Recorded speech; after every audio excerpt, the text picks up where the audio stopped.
Xəstəmizin sol tərəfli üstünün iflicidir. Sol tərəfindən. 3 aydır müalicələr eləyib, kömək olmuyor. İndi bizə müraciət edir. Allah qoysa tam düzələcək. Onu da xəstəmizin əvvəlki və son görüntüsü verəcək. Bu 4-cü prosedurdur deyirsiniz. Gəldiyinizlə indiki arasında hər hansı bir fərq var? Var. Nə kimi fərq var? 2-40-mada fərq var. Aha, o şey gözünüzü qırpa bilirsiniz. Aha.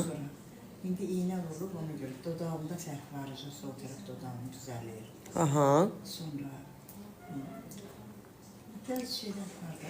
Aha, bəs bura gələndə, yemək yeyəndə və ya da su içəndə tökülmə var idi ağzınızda? Onlar yığılmışdı. 3-cü ayın içindəyəm də. Bəli.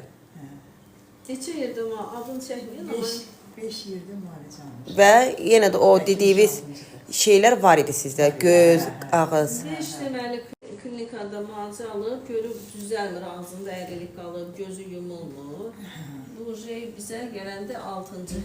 Nisbətən gözümdə də yumulma. İndi gözündə yumulma var, göz heç yumulmurdu. İndi örtü gözümdən baxaq, indi yumulur, amma hələ tam deyil də, hələ biraz qalır. Allah qoysa tamam düzələcək.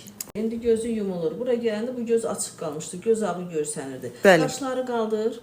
Qaşda bir balaca hərəkət var, istədiyimiz səviyyədə deyil. Amma gözü yum, göz indi yumulur, gözü yumulmurdu. İndi dişini göstər. Bizdə əvvəli var da. Amma görürsünüz ağzında əyrilik var, hələ biz 4-cü iynəni vurmuşuq.